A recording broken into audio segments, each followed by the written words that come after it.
Bright Tuty. Every student matters. Now let us turn to another country in Far East. Okay, so now we'll look at China.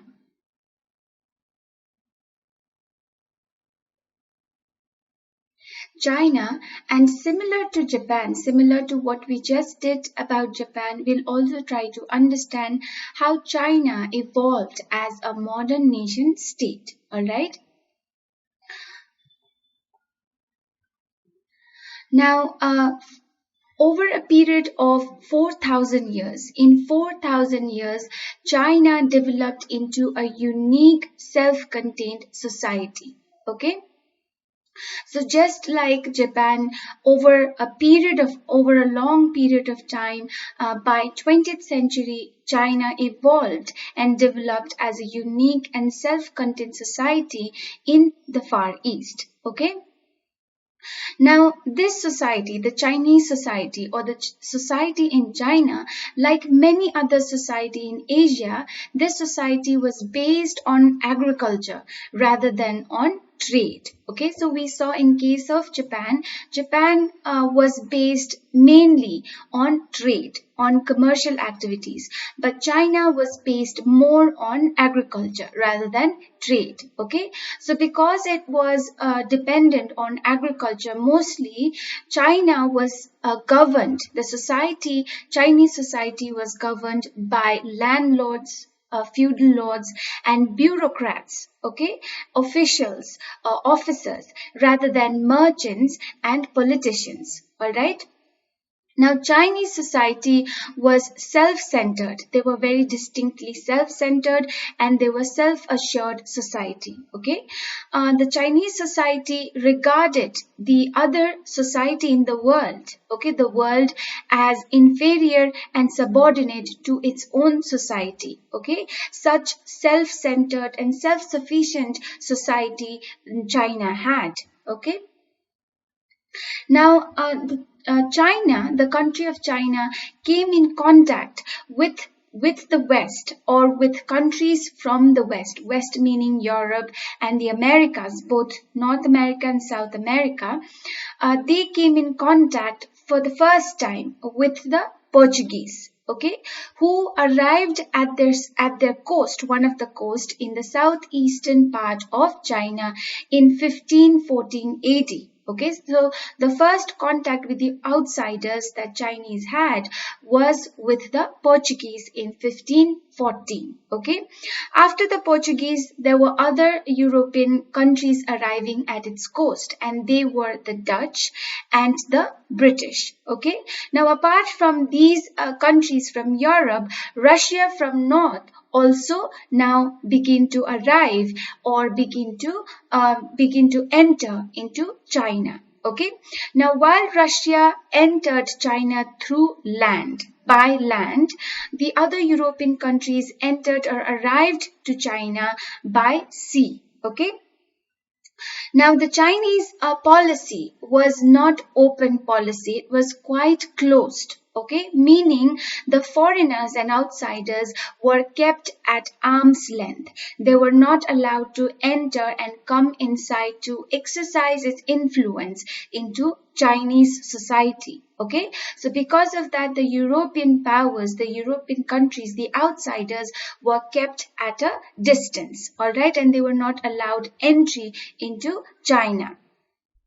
Now, the Chinese society or the Chinese rulers maintained distance with foreign countries, foreign powers, with measures such as by restricting commercial relations to only few ports, by allowing only few ports to be open for the foreign countries, for the European countries, for others. All right, not all the seaports were open for them. Only few of them were open. The rest were closed for them. Okay, and apart from this, China also refused to establish diplomatic relations with any countries from the West. Okay, so such were the policies followed by China to keep the foreign powers at a distance or at arm's length. Okay.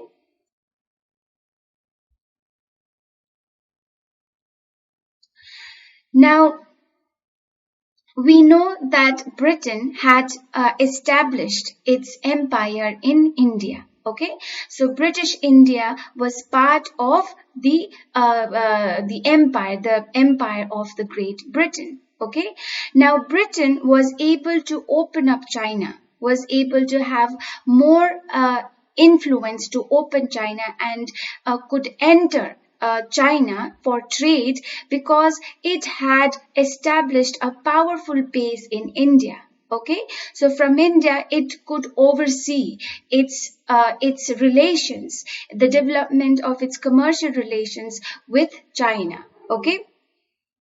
Now, Britain tried to open China and tried to establish commercial relations, there were many obstacles that the Chinese tried to place in that path. Okay, in the effort of the British government to open trade activities between China and Britain. Okay, so because of how Britain wanted to trade with China, but China closed its doors and did not allow entry.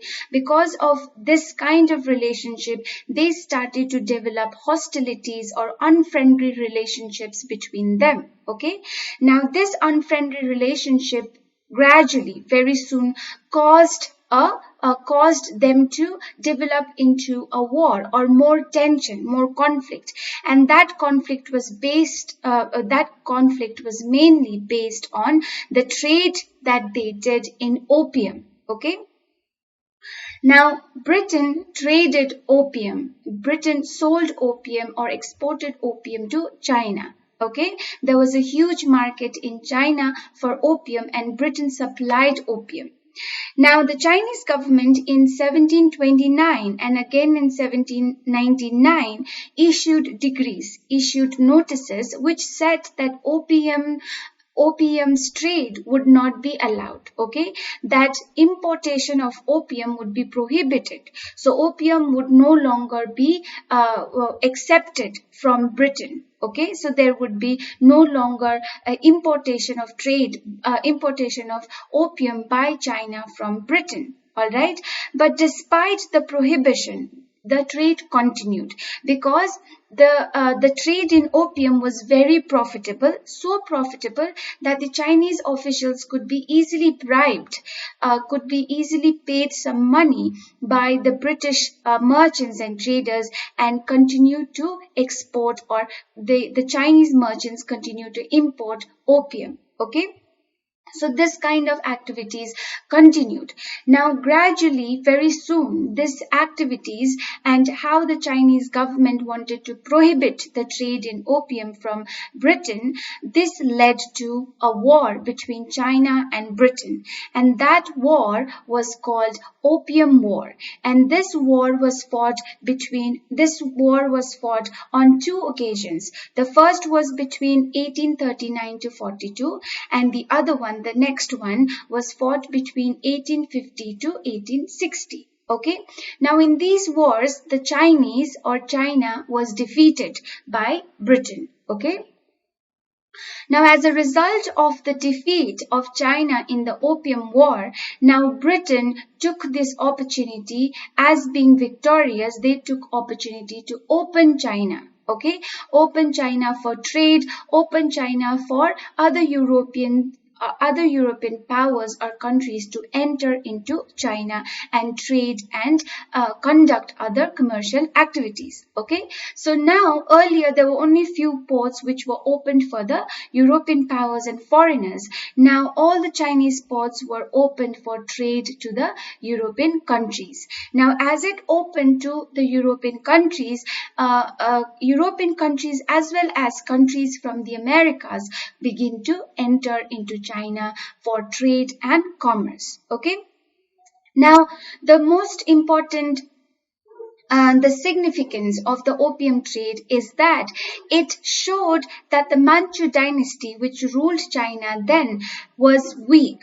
Okay, and now there was a need to bring about change, to bring about reforms in China to protect it from the intrusion of the foreign countries, from the influence of the foreign countries or foreign powers. Okay, so the Chinese society begin to realize during that time, they began to realize that reforms and changes were required to be brought in the administration and in the economic policies of China. All right.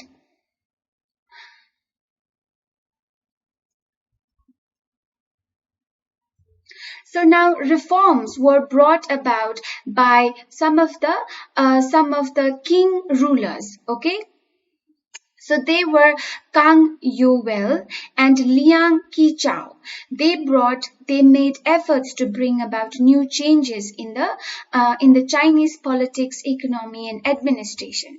Now they are focused in strengthening. They said that there was a need to strengthen the system. Okay, the administrative system and also policies to build a modern administrative system, to organize a new army, and also to set up a new educational system was required. Okay, so this was what they realized, and this was what their main objective was, to bring about the changes in administrative system, in the army, and in the educational system. Okay, so they set up local assemblies to establish a constitutional government. All right.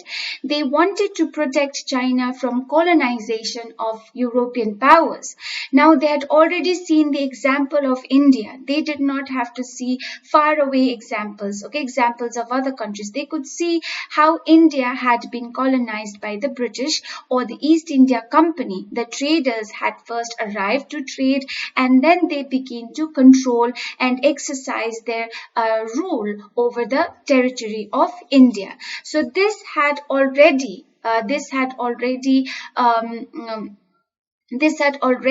made the Chinese feel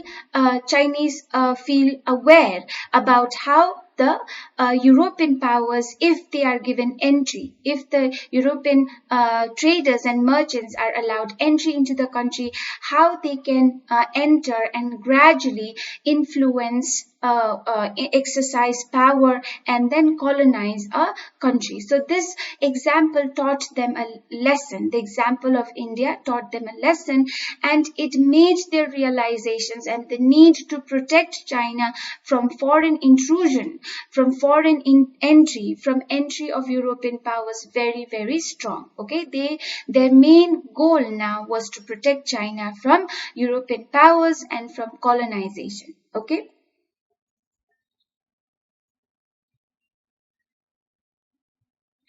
Now, in 1903, an ardent reformer, one of the reformers, Liang Qichao, he believed that it was only by making people aware that China was a nation, they would be able to resist the West.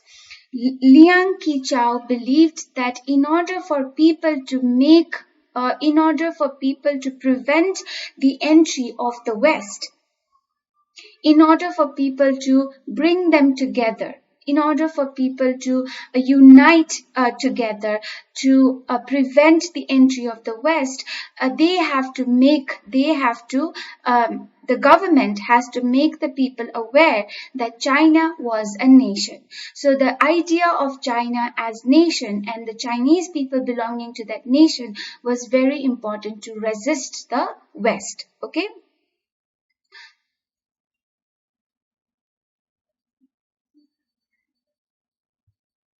So for that, he also showed, or he also used the example of India as how that country was destroyed by a foreign country, okay, which was the East India Company. All right. Now, the reformer Liang Qichao's arguments and viewpoints, it was very powerful. Okay, it influenced the people, and now they begin to realize and they begin to see that the British, how they had subjugated India and how they had colonized the Indians. All right. The reformers also realized that the traditional ways of thinking among the Chinese, they had to be changed. Okay, they emphasized on good conduct, practical wisdom, and proper social relationships to be developed among the people. So they emphasized on Confucius principles, okay, Confucius ideals, and encourage people to develop and to also have proper social relationships and good conduct with each other, with one another. Okay. Now, they also said that education would play a very important part to bring about that change that they thought was necessary. So, in order for education, in order for the Chinese to be educated, they sent the Chinese students to to learn about modern subjects in Japan, Britain, and France. So the Chinese students went to Japan and other European countries to learn about modern subjects. Okay. In 1890s, many Chinese students were sent to Japan. They not only brought back new ideas but also became leading Republicans. These educated Chinese students became the leaders of future. Okay, China's future. They brought home ideas of justice, rights, and revolution in their country, which played a big role in bringing massive change in the country of China. All right. Now, one of the important events in the history of China is the Sino-Japanese War. Okay, the war that was fought between China and Japan between 1894 to 95. Now, in 1894, Japan attacked China. Okay. And in this war, China was defeated by Japan, so Japan won.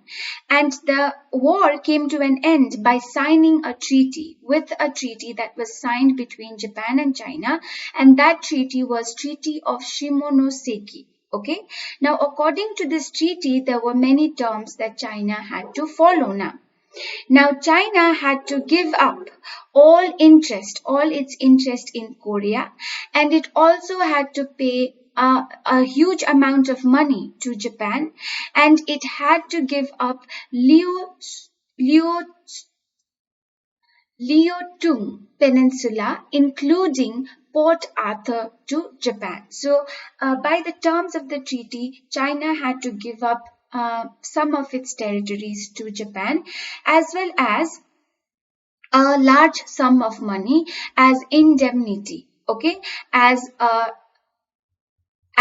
having caused damage during the war to Japan. All right.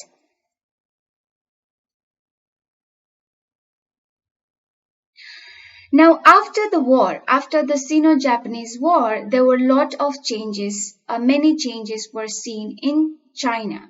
So the main important change was that now European powers began to enter China, and they started to extract many concessions from China which benefited them. Okay, so European countries like France, Britain, they entered China, and they developed relationships with China to extract concessions for their trade activities, for their interests, for their benefit. Okay, so Russia entered in friendly relationship with China. Okay, in 1895, the Russia-Chinese Bank was established. China also gave permission to Russia to construct the Trans-Siberian Railway. Okay, now Germany also entered and seized Kiao Chao. Russia took control of Port Arthur, and Britain, Wei He Wet, and the French took control of Kakchawan from China. So you can see how different parts of China was divided into different European powers as well as Russia. And in these areas, the European powers exercised their influence, okay, to reap the benefit for them, okay. Thus, the European powers had established their own sphere of influence in different parts of China. Okay. Now, America during this period, America declared open door policy. So it basically opened China to all other countries, okay, and now trade concessions were provided to countries who were eager and interested to trade with China. All right. So in this way, China was open to the European powers as well as Russia, and China saw the influence exercised by all these European powers. All right.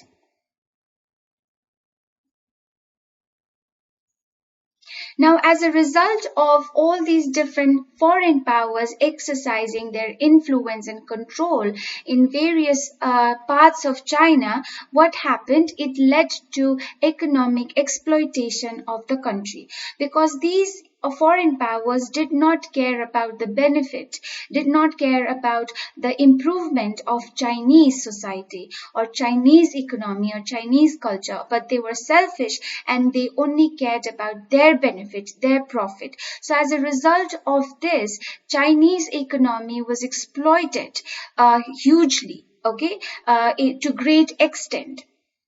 Now, as a result of this, there were many who rose up and spoke against this kind of exploitation, and spoke also for bringing about a change in China. Okay. So now people began to demand a movement to bring about a change. Okay, so there was a rise of nationalism or rise of Chinese nationalism in China. Okay, now this kind of feelings was expressed by people in the form of different uprisings and different revolts. Okay, one of them was Boxer uprising.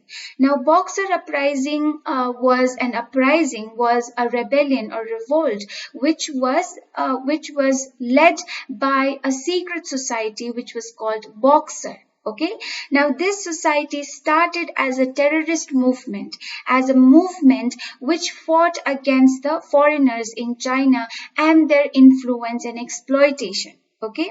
Now, the Boxers, they attacked the British embassy in Peking and they looted the shops of the Britishers. Okay. All the English shops were looted. They destroyed the railway tracks and they massacred or killed hundreds of foreigners and Christian missionaries. So basically, they were against the foreigners. They were against the British and their influence and exploitation in China. Okay. Now, because of this uprising, Boxer uprising, and how it was targeted towards a foreign power, the foreign powers who were present in China or who were exercising influence in China, they came together. So the British, German, Russian, and Japanese, as well as Americans, came together and crushed the uprising, and they were successful in crushing the uprising. Okay. They extracted when this uprising was crushed, they made the Chinese to pay a lot of money for causing for the loss of their men, for the destruction of properties, etc. Okay. They also advised the Chinese government to bring about reforms in their country. They also suggested that Chinese government should bring about changes for their country, in their country. Okay. Now, with the suppression of the Boxer uprising or Boxer rebellion, attempts were made to bring about reforms or changes in the country. Okay. Now, they also realized that China could not be modernized by bringing changes from above. Okay, China required some proper shaking in. Okay, China needed not just introduction of changes from the government, but it needed the changes to be brought from the base, from the foundation of it, from the lower level, from the lowest level. Okay, so it needed changes to be brought from the grassroots level. Okay, not from just the top level, but from the grassroots level. The changes needed to be brought from the common people to the top of the rank of officials. All right. Then only it was believed that reforms or changes would come in China. Okay, now this kind of belief, okay, this kind of belief was then it took a form of a revolution. Okay, now people began to believe that a revolution was required in China to bring about drastic change in its society, in its polity, in its economy, and that change should be brought from the grassroots level and not just the top level. Okay. Now, this revolution, this kind of belief to bring about drastic change with participation of common people, not just the government, not just the rulers, this revolution came into being in 1911. Okay, and then this revolution brought the fall, brought the fall of the rule of the Manchu dynasty, and then China was made a republic. This revolution ended the Manchu dynasty's rule, and China was turned into a republic. Okay. Now, the leader of this revolution was Dr. Sun Yat-sen. All right. He declared the famous three principles which would guide China to bring about a revolution, bring about change among change in every sphere of life. Okay. So those three famous principles which Sun Yat-sen brought about, they were nationalism, democracy, and people's livelihood. These were the three principles required for the revolution. Okay, so Sun Yat-sen was appointed the president of China. He became the president of China. In the north of China, constitutional monarchy was established. In the north of China, the monarch or the ruler continued to exist, but there was also constitution. Okay, there was also a group of ministers or who laid out rules and regulations which guided the people. Okay, so such constitutional monarchy was established in North China, and Yuan Shikai was appointed the president of the Chinese Republic. Okay.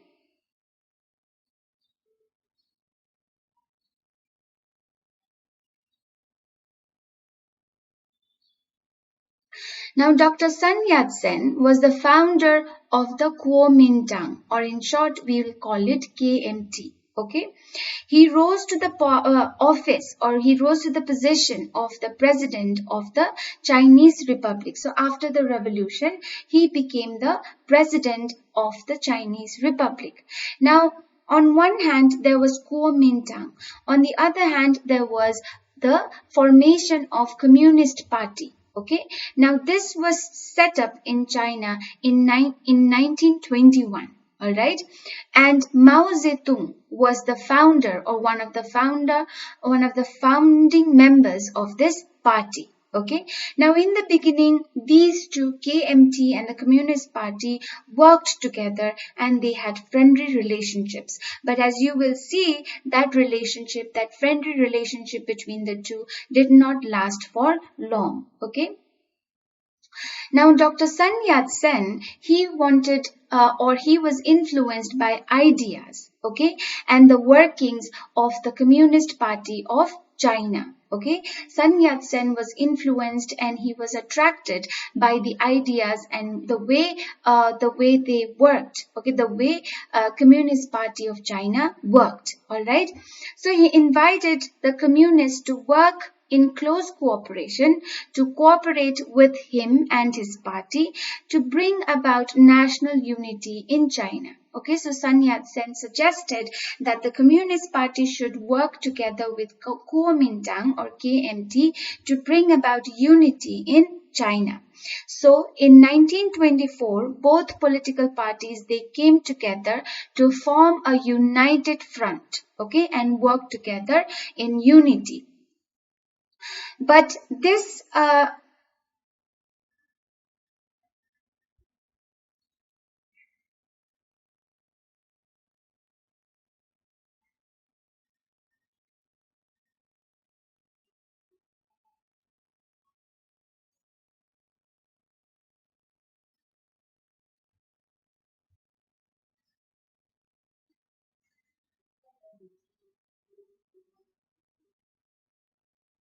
Now, during the lifetime of Dr. Sun Yat-sen, the parties worked in harmony with each other.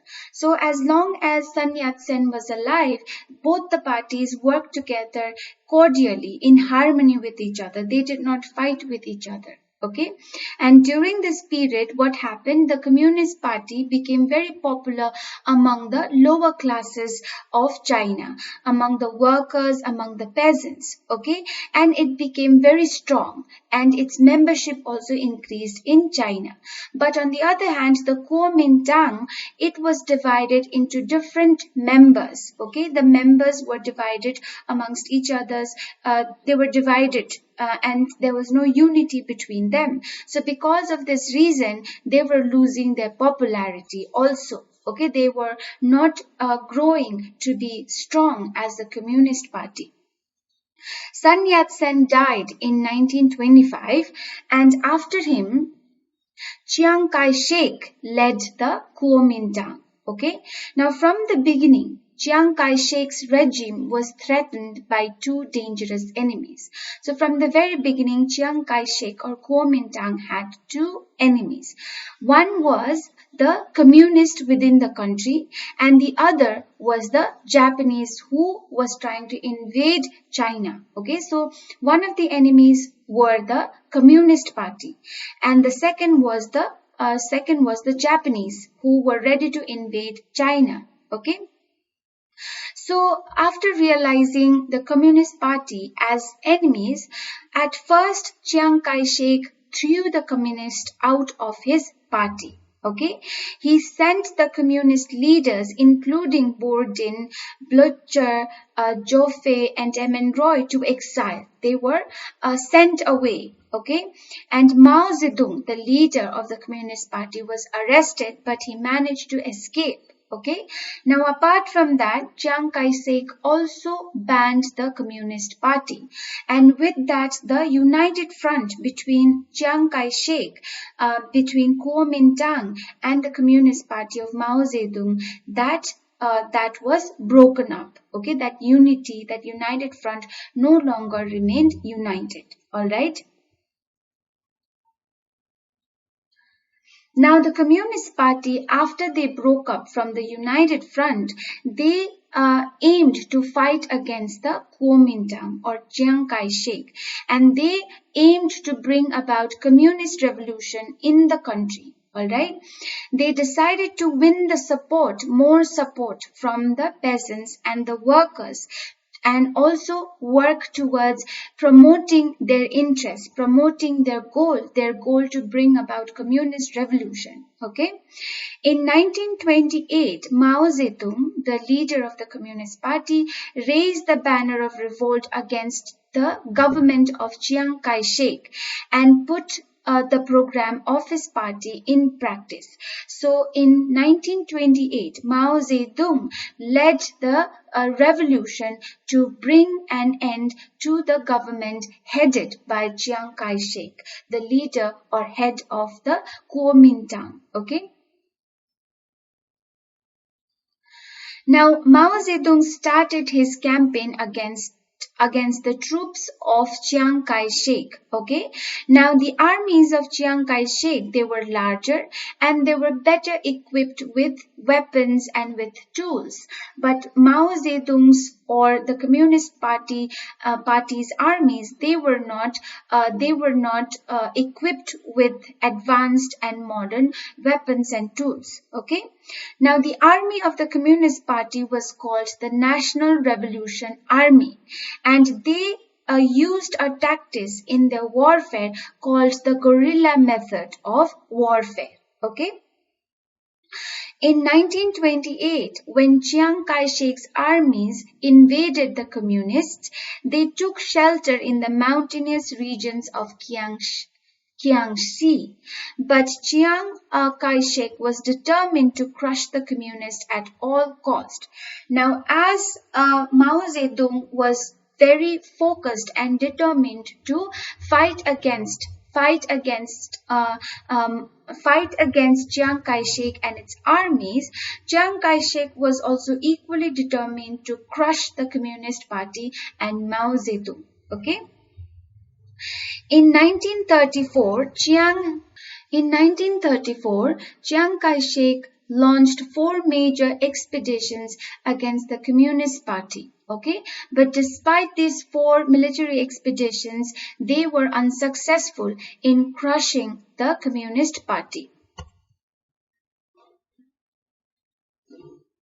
Now, Chiang Kai-shek also employed German officers. Okay, he brought German officers to train and reorganize his army to develop German style of military skill.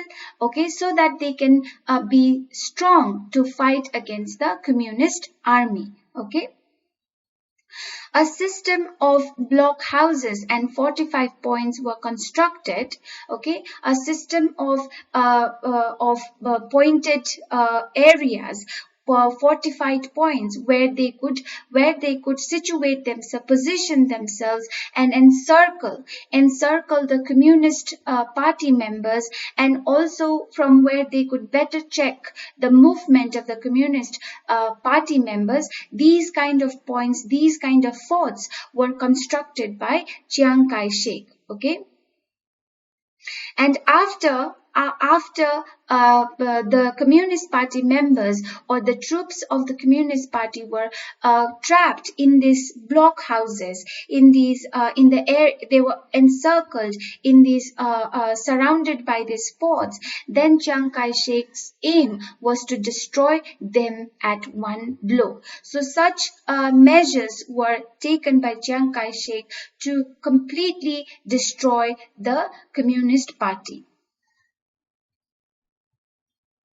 So again, Chiang Kai-shek led a campaign to fight the Communist Party, but again he was unsuccessful. Okay, the communists were helpless against Chiang's large numbers and superior armaments. The communists were not so strong as Chiang Kai-shek and his army.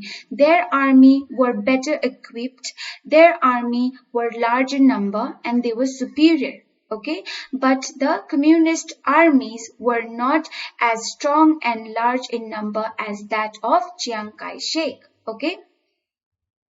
So because of this, they could no longer retreat as before and were routed in the pitched battles against the KMT forces. So because of this reason, they suffered huge blow. They suffered a lot they suffered at the hands of the KMT forces, or Kuomintang, or Chiang Kai-shek's troops or armies. Okay.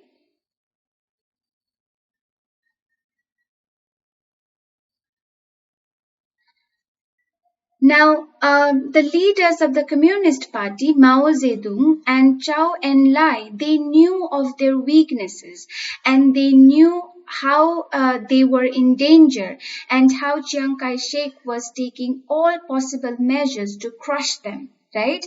Now, despite knowing all these, despite having losses, despite many members of its party having murdered and eliminated by Chiang Kai-shek and its troops, it managed to cross through the southwestern a southwestern part of China, and from there it began its historic retreat. It began to now fall back because it could no longer fight with the Chiang Kai-shek's troops. So now they were forced to retreat. They were forced to move back. They were forced to surrender. Okay, so now the Communist Party and its troops moved to the southwest part of China, and from there they began their historic retreat across the Asian continent. Okay, now this retreat in history is called the famous Long March. Okay, this is one of the important events in the history of China as well as the history in the history of the world. Okay. Now, in this march, the Communist Party in this march, there were about 140,000 communist members who took part in this march to walk across the Asian continent, okay, from the southwestern part of China. And that march started in October 1934, and their march moved towards the northwestern part of China from the southwestern part of China. Now, the communists, with this march, they covered 6,000 miles. They covered a distance of 6,000 miles, and the journey was, of course, not easy. It was incredibly hard. Okay, the routes were not straight. They were crooked, so crooked that it was nearly impossible to make it through the entire journey. Okay, after 368 days of long march, they arrived in the Basrin area, okay, in Shanxi province, which was the last stage of their march, and they had passed through eastern Tibet and Gansu province, okay. During this historic march, they fought an average of almost a skirmish a day with the Kuomintang forces. Now, as they marched, as they retreated from southwest to the northwest of China, every day they had to fight against the forces of Chiang Kai-shek. Okay. Now, out of 140,000 people who had started the march, when they reached their final destination, there were only 20,000 communists who had made it through the journey successfully. Okay. Now, this 20,000 communists, okay, who had survived the journey, they played a very important role later. Okay, it was them who made the core force of the Communist Party of China, that was to drive Chiang Kai-shek and his huge army, 30 lakh troops, from the Chinese mainland to the island of Formosa, or present-day Taiwan, 15 years later. So these survivors who went through hardships to make it to the northwest China during this long march, they were the ones who later led a revolution to drive away Chiang Kai-shek and its troops out of China to Formosa. Okay. In 1936, the Communists extended the territories under their control and set up capital at Yanam, using caves as administrative offices. So in 1936, the Communist Party set up their capital at Yanam, okay, and they used caves to carry out their administrative work, because they were still targeted by Chiang Kai-shek, so they had to hide and continue their work, or continue their revolution, okay, which is fight against the troops of Chiang Kai-shek. There, in Yanam, they proclaimed another republic with the same kind of policy and programs as in Kiangsi. So as they set up their administration around the capital of Vietnam in north.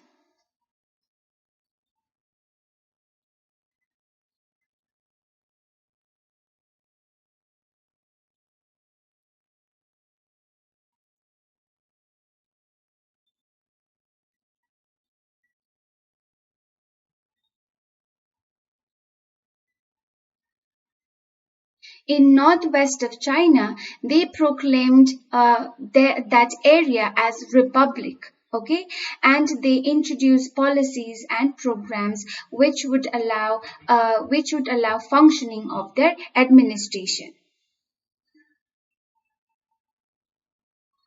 Now, earlier, Chiang Kai-shek had failed to destroy and crush the communists, right? Before the Long March, Chiang Kai-shek had repeatedly launched attack on the communists, but Chiang Kai-shek and his troops had failed. Now, when the Long March took place, Mao declared that when the Long March took place, Chiang Kai-shek declared that Mao was the first of its kind ever recorded in history. So the Long March was declared by Mao as an event which was first of its kind to be ever recorded in history, and it was a manifesto. It was a manifestation. It was a demonstration of agitation, and it was also a seeding machine. Okay, the seed of revolution had already been placed. Okay. Now, Chiang Kai-shek was determined and continued to remain determined to destroy the Communist Party of China, and his plans to drive the communists out of the Northwest remained. Okay, it remained in his plan.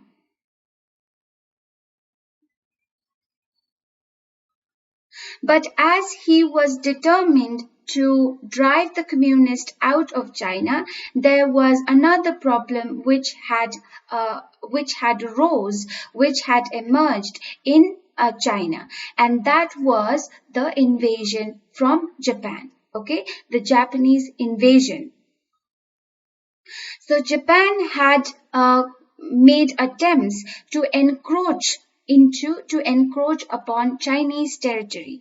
Okay, so Japan had started to plan its encroachment, or had started to extend its influence and try to control the north of China and also Shanghai. Okay, the region where Shanghai was situated. Now, this was obviously a threat. Okay, this needed to be prevented. Now, this was a serious danger which China faced. Now, as this Japanese danger grew in the face of China, now the communists were eager to come to a compromise with the Kuomintang to form a united front again in their fight against the Japanese. Okay, so this great threat which was posed by Japan and its invasion, the Kuomintang and the Communist Party of Mao Zedong came together, again formed a united front to fight against the Japanese invasion, to prevent the Japanese invasion. Okay. So a war was fought between China and Japan. Now in this war, the Chinese communists, they conducted guerrilla operations on large scale. Okay.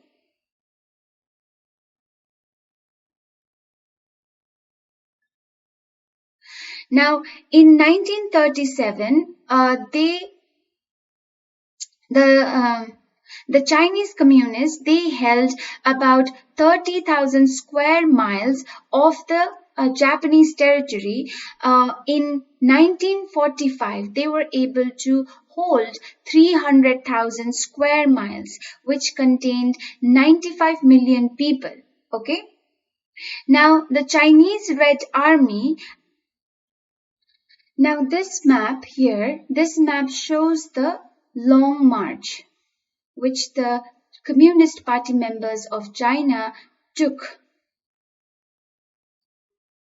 Alright, so here you can see this is the place in Jiangxi where they started the Long March. So this was southwest, and from here they reached the northwest. Okay.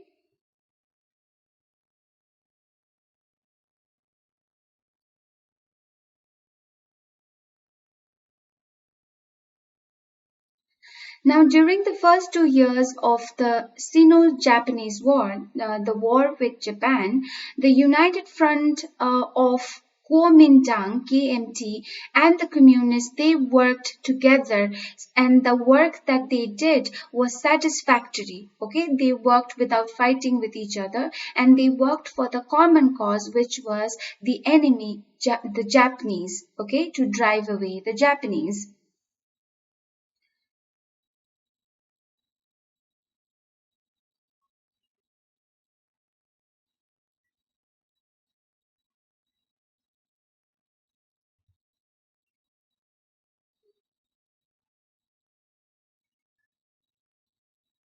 But again, their unity, the unity between KMT and the Communist Party did not last long. Okay, suspicions were raised. Okay, suspicions began to emerge. They could not trust each other. Okay, the KMT, the Kuomintang leaders did not like the spread of influence of communist forces among the people. Now, the Communist Party were able to influence the people of China, okay, or have their influence over the people of China. This was not liked by the Kuomintang members, all right. So the Kuomintang wanted the communists to remain in the area of the northwestern part of China, where their participation would be limited. Okay, so that they can prevent the Chinese communist influence over the people, over large number of masses. Okay.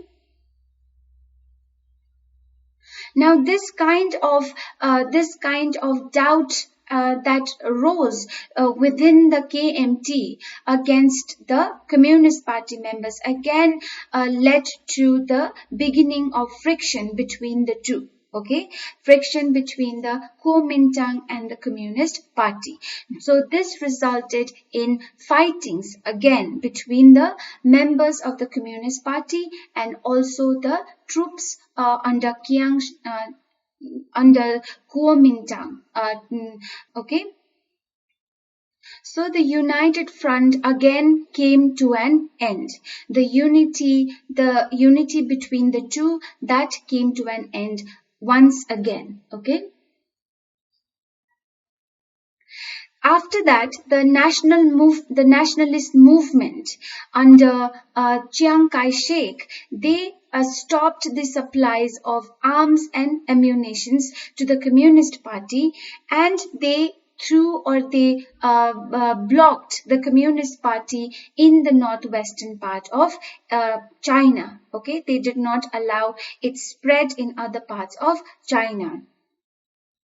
Now, when the war came to an end and when Japan surrendered, okay, following the atomic bombs that were dropped by United States of America on Hiroshima and Nagasaki in the August of 1945, the Kuomintang controlled West China and the communist controlled North China.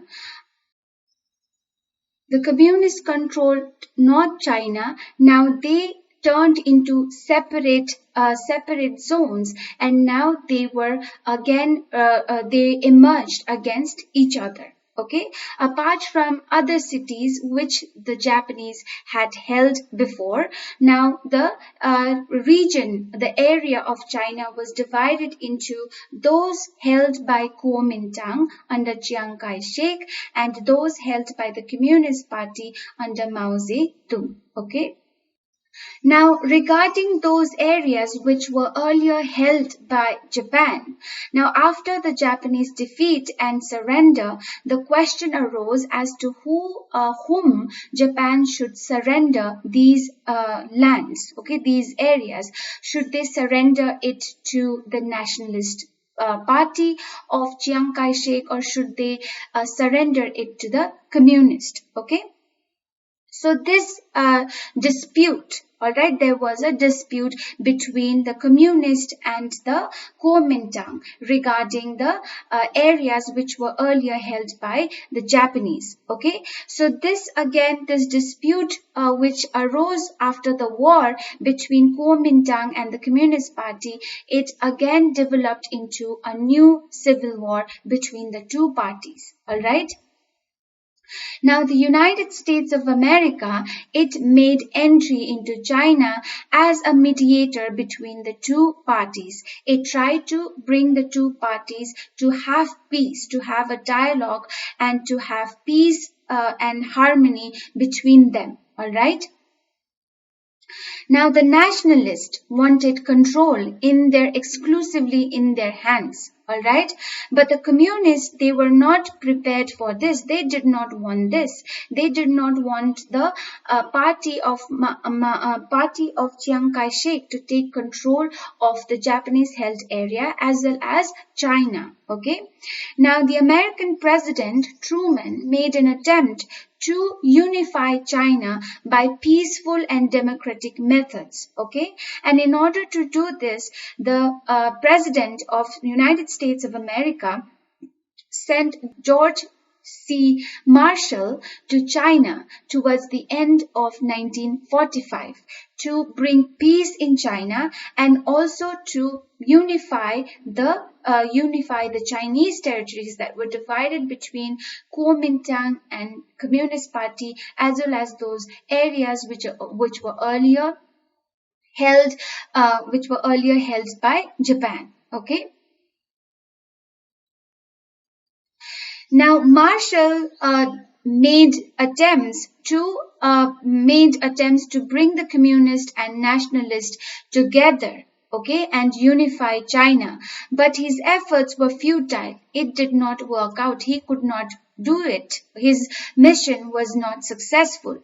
So, in December 1946, George Marshall came to a conclusion that he could not be useful in what he was, he could not be useful for the purpose that he was sent to by the President of the United States of America. All right.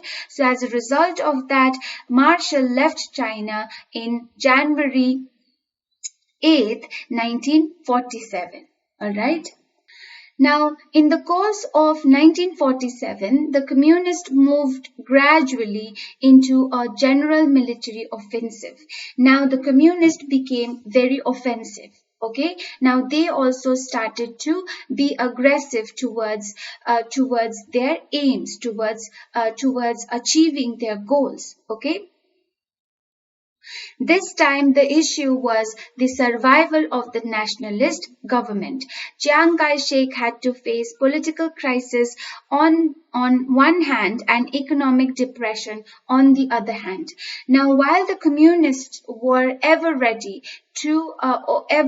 and they were ever ready to fight the nationalist party of Chiang Kai-shek. Now, Chiang Kai-shek and its government were facing other crises at home, okay, other internal crises. Now, those internal crises were political crisis as well as economic crisis, okay.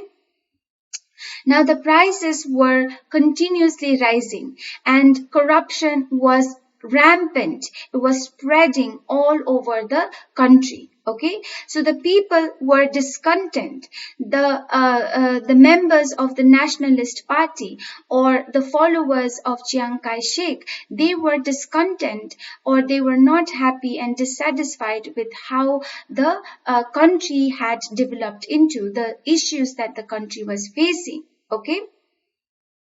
So all these issues which had cropped up in China, the economic crisis, the political crisis.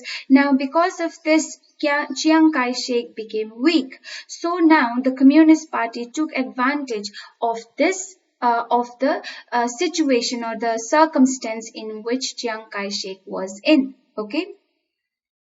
Now the civil war broke out between the nationalist and the communist, okay, from the early 1947. Now Chiang Kai-shek was engaged in a civil war with the communist, but on the other hand, he also had a political and economic crisis that was leading the country into a deplorable state. He had to manage that as well. He had to do something about that as well, okay. Now the communist, on the other hand, they were making their efforts to occupy the countryside of China and also to gather support from the masses, from the people, as well as to get support from Russians, okay, from the neighbors. Now the Russians had provided support to the communists in the form of arms, okay. So Russia supplied them arms and ammunitions, equipments that they required, okay. Now, while the communists were supported by Russia, the nationalists were supported by and helped by United States of America. Okay, the United States of America provided them equipments, developed the transportation services, etc. Okay.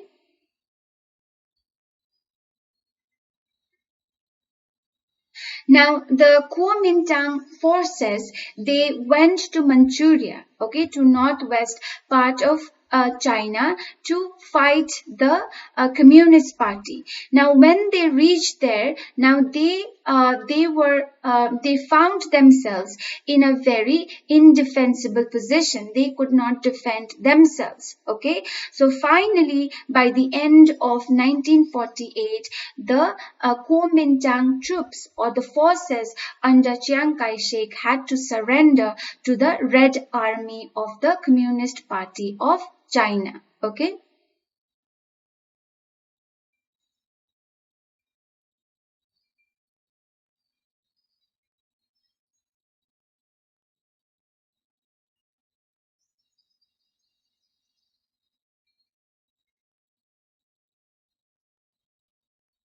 Now, with the defeat, with the surrender of the Kuomintang troops, the Communist Party and its troops, it swept across major cities. It swept through cities and countryside of China, and it brought all these areas under its control. Okay.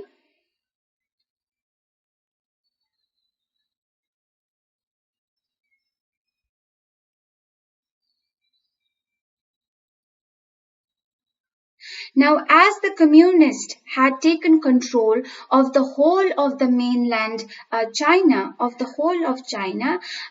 was obvious that Chiang Kai-shek had been defeated. So now Chiang Kai-shek fled to the island of Formosa.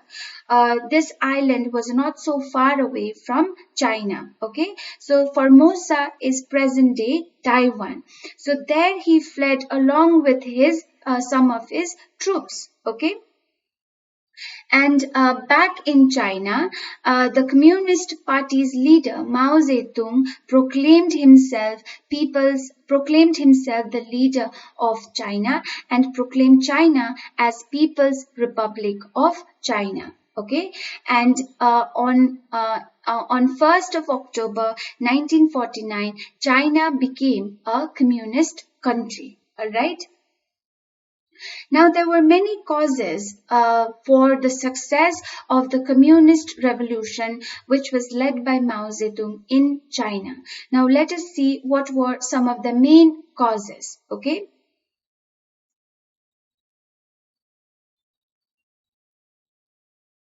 The first cause was the Russian Revolution of 1917. Now, in 1917, a very important event took place in Russia, and that was the Russian Revolution, or it was brought by the Communist Party there. Okay. Now, as a result of this revolution of 1917, the people in Russia, the Russian people, it could successfully bring an end to the despotic rule of the czars. It could bring an end to the rule, or it could bring an end to the it could lead to the fall of the czars, the rulers of Russia. Okay, so this influenced the Chinese people or the Communist Party of China. All right, so it acted as a model for them, based on which they could work, and they could also apply the same revolution and the methods of this revolution to bring about change in their country. So Russian Revolution played a huge role in the success of the Communist Party of China. The second one was the progressive weakening of the Kuomintang. Okay. Now, because of the weaknesses of Kuomintang, the communism or the Communist Party in China were able to be successful. Okay, were able to dominate and were able to defeat the Nationalist Party. All right. The Nationalist Party or Chiang Kai-shek's government had failed to give China either power or prosperity. Okay, during their rule, they were not able to lead the country to prosperity. Okay, now half of the time under the leadership of Chiang Kai-shek, China spent half of its time fighting against Japan, and other half was spent in sorting out the internal issues, in sorting out the internal turmoil of China. Okay, there was corruption, privatization of properties, there were uncertainty among the people. Okay, there was also inflation. Now, all these caused impoverishment of the people. So people became miserable, they became poor. All right.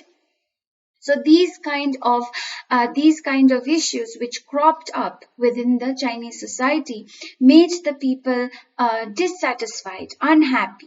Okay, so this also led to not providing same amount of support towards the Kuomintang or Chiang Kai-shek's leadership. Okay, as a result of it, Kuomintang lost its support of the people and it became weaker and weaker progressively. Okay. The third cause for the success of the communist revolution was the strategy that the Communist Party followed, or the communist strategy. All right.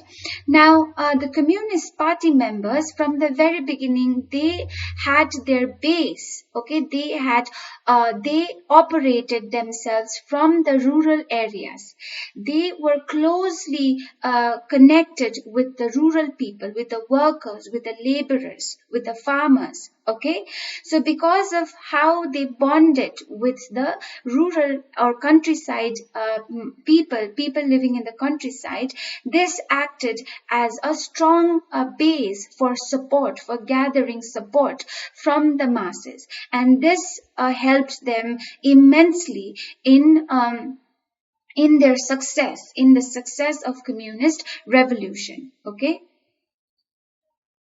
The next cause was the able leadership provided by the leaders Mao Zedong as well as Zhou Enlai. Okay. Now, a Communist Party was led by two remarkable leaders. One was Mao Zedong and Zhou Enlai. Okay, and both of them led the Communist Party for a really long time. Okay. Now the Long March, which was led by Mao Zedong, it acted as a symbol, okay, which paved the way, which inspired people in China, and also directed them towards the beginning, or towards the which also directed them towards the path which eventually led them to communist revolution and to the destruction, or to bringing successfully an end to the rule of Chiang Kai-shek. Okay. The fifth cause is the Russian help.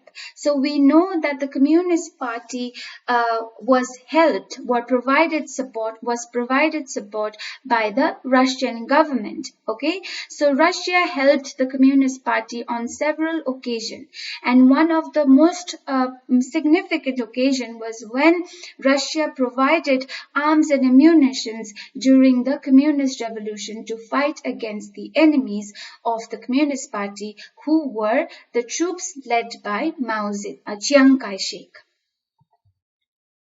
The sixth cause is the Communist Army. Now, the army, or the troops, which was the troops led by Mao Zedong, the Red Army. Now, this army was a very organized army, okay? And this army was unified, and they were quite effective, okay? And they were also skilled in political strategy and military tactics. Okay, they were organized in orderly and disciplined manner. Okay, and they never looted the common people. They never plundered the common masses. Okay, and they never outraged women, and they never raped them. They never abused them. So because of these characteristics, unique characteristics developed as a result of the organization of the Communist Army, or the Red Army, people saw it as those as those members who could actually work towards their welfare, who could actually do something about the problems that they were facing, who were actually concerned with the people's welfare. Okay, so this kind of organization of the Communist Army gave hope to the common people.